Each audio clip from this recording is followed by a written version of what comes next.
Il-Partit Nazzjonalista se jressaq emendi għal liġi dwar il-ħarsin tal-annimali biex bekk din tissaħħa u tiġi miġġielda aħjar il-ġlieda kontra l-moħqrija tal-annimali.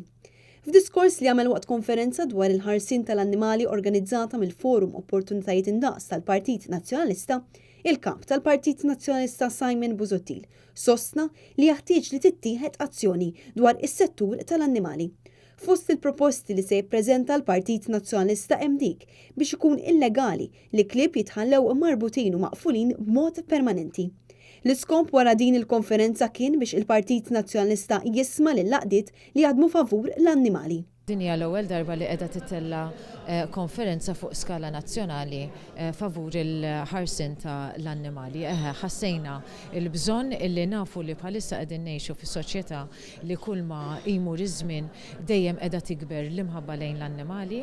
Għal-volontira li jitimgħu l-annimali dawn ifissru ħafna. ħajti, ma nistax nispjega l-imħabba kbira li għandi għalihom u niġġielet u niddefendihom ma' kulħadd. Għax dan annimal dejjem ħassib ħafna annimali fit-triq, trid tipprova tgħinhom, trid tipprova tiffosterjhom, once you foster them trid tihomjhom. Irid ikollna nies li huma ready li jilqawhom, jħobbuhom, jkollhom dar għalihom. L-abbużi fuq l-annimali jibqgħu kwistjoni ċentrali. L-abbuż fuq l-annimal huwa preżenti ħafna nies qegħdin konxi tal-affarijiet li qed jiġru u m'hemmx sostenità ta' min qed jirreaġixxi kontra dal-abbuż. Kieku l-annimal għandu vot, naħseb il-politikanti ikun min ikun jisimgħu iktar. Il-konferenza trattat ukoll il-benefiċċji f'każi fejn annimali jintużaw bħala assistenza għal bniedem.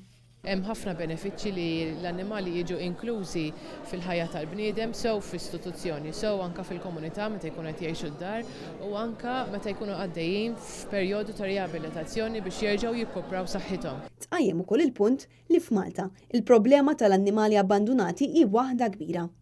Il-kellim tal-Oppożizzjoni dwar il-ħarsin tal-annimali Mario Gallia tkellem dwar l-importanza li d-Dipartiment għall-ħarsin tal-annimali ikun riformat għaliex dan mhux jaqdi sew id-doveri tiegħu.